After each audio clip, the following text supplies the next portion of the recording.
he certainly did set the gold standard in terms of being a board member, being the chairman of the board. He was chairman whenever I first came on. He welcomed me with open arms. I was a new guy back then, and he was truly a mentor.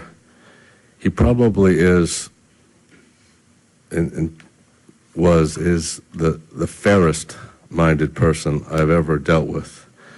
He always had the best interests of Stafford County, but especially the citizens of Stafford County in his heart. He was truly devoted to the job.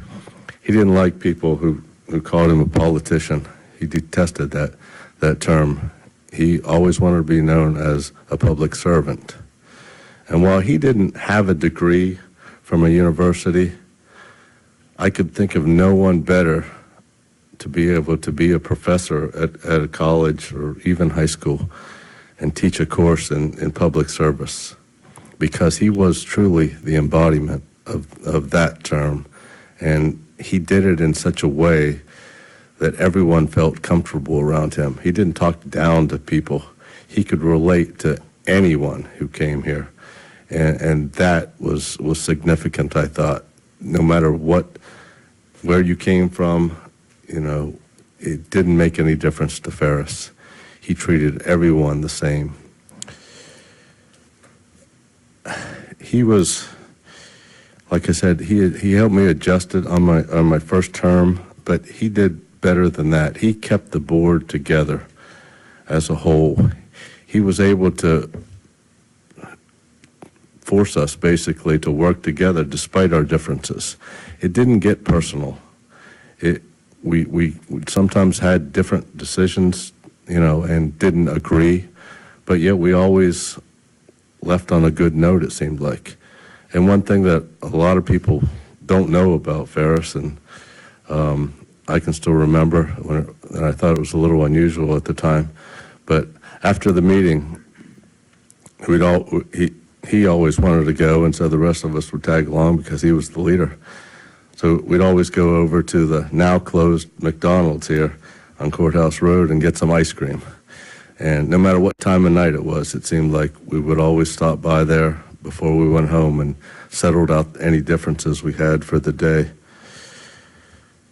He's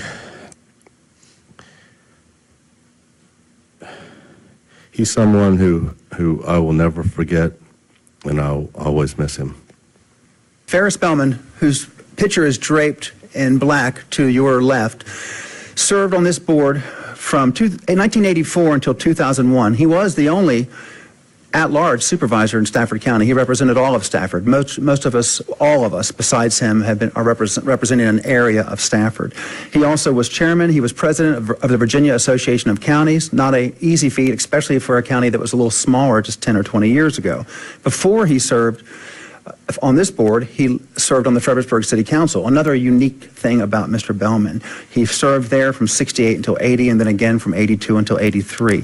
So Mr. Belman passed away on Sunday. His legacy will live on in Stafford County. In his achievements and in the lives of people that he touched, he was in property rights and had an uncanny ability to anticipate Stafford's needs for the future.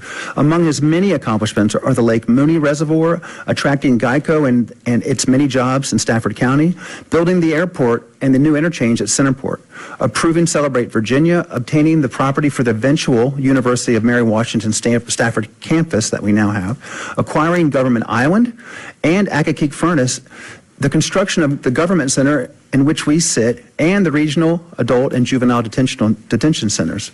Our thoughts and prayers go out to Mr. Belman and his family at this time. So I'd like to take a moment now just of silence to observe his memory.